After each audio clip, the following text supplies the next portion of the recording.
Assalamualaikum warahmatullahi wabarakatuh. Saya Adelia Putri Kusumaningrum dari kelas 22401 dengan nomor induk mahasiswa 202180912. Di sini saya akan menjelaskan tentang bagaimana cara atau proses penanganan tamu dan cara bagaimana menangani tamu yang komplain.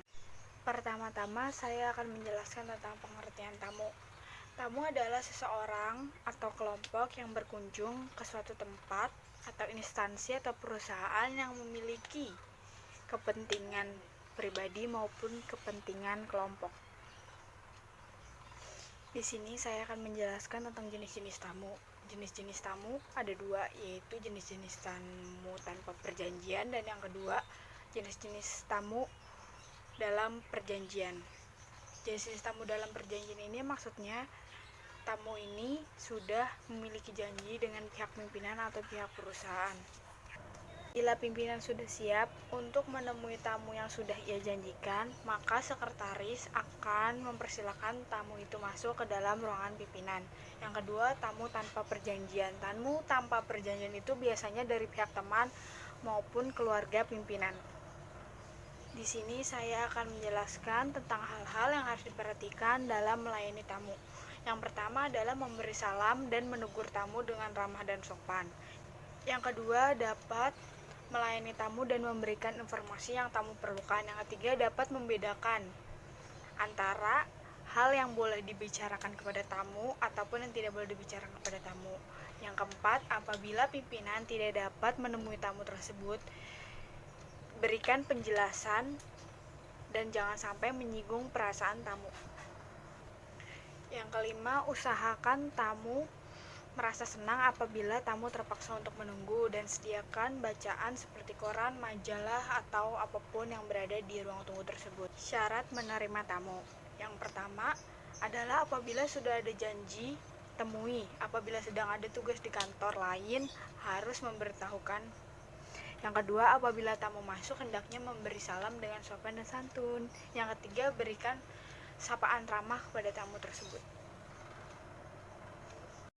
Seseorang penerima tamu yang baik harus mau melayani semua tamu, sekalipun tamu tersebut adalah seseorang pembawa surat, harus melayani dengan sopan, ramah, sebagaimana ia melayani tamu, menteri ataupun departemen. Oleh karena itu, dalam melaksanakan tugas menerima tamu, maka sikap dan kepribadian sekretaris akan memainkan peran yang penting karena sangat mempengaruhi nama baik organisasi atau perusahaan tersebut.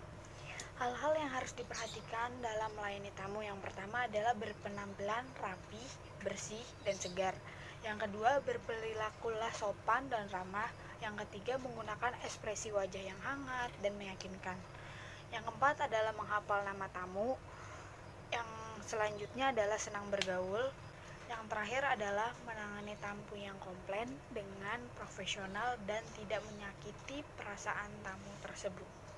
Ini saya akan menjelaskan bagaimana proses penanganan tamu. Yang pertama, pada saat tamu datang, tamu diminta untuk mengisi buku tamu. Selanjutnya, tamu akan diberi kartu nama atau visitor. Yang selanjutnya, resepsionis akan menghubungi sekretaris. Selanjutnya, sekretaris menanyakan keperluan tamu tersebut. Selanjutnya, sekretaris memberikan informasi kepada pihak pimpinan. Selanjutnya, pada proses ini dibagi dua. Jika pimpinan bersedia untuk menemui tamu, sekretaris mengantarkan tamu kepada pimpinan.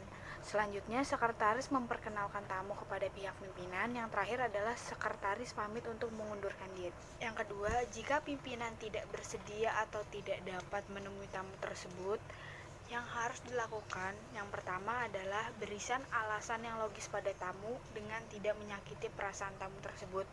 Yang kedua adalah buat agenda perjanjian dengan tamu dengan cara mencatat setiap komplain yang masuk dan dengan bagaimana cara mengatasi dan solusinya itu seperti apa. Selanjutnya, segera tangani komplain dengan baik dan cepat. Yang terakhir adalah memberikan saran, masukan, dan solusi terbaik kepada tamu dengan bahasa yang baik, sopan, ramah, dan tidak menyakiti perasaan tamu. Sekian penjelasan dari saya.